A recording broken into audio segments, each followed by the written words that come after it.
Getting a move on, we're constantly monitoring the announcements as well that's made on U.S. visas by U.S. President Donald Trump. And the latest is that the U.S. has reversed the foreign student visa curbs that they had enforced a couple of weeks ago. Take it across then to my colleague Chandra Srikanth, who joins in with the perspective. So Chandra, it's a breather of sorts for students in the U.S. It's a breather.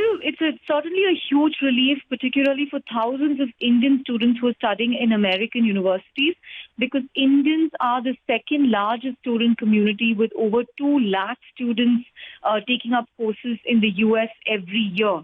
So Trump's announcement earlier that these students would have to return home if they do not have an in-person class came in for a lot of criticism. A flurry of lawsuits were filed challenging this rule brought on by the likes of Harvard University, MIT, and yesterday you also had some of the internet giants such as Facebook and Google joining in this lawsuit. So I think that's the reason why, in an unusual move of sorts, Trump has taken a U-turn. I think he's decided to cut his losses and not go ahead with this plan because it was seen as very regressive, something that would harm the interests of thousands of students in the U.S.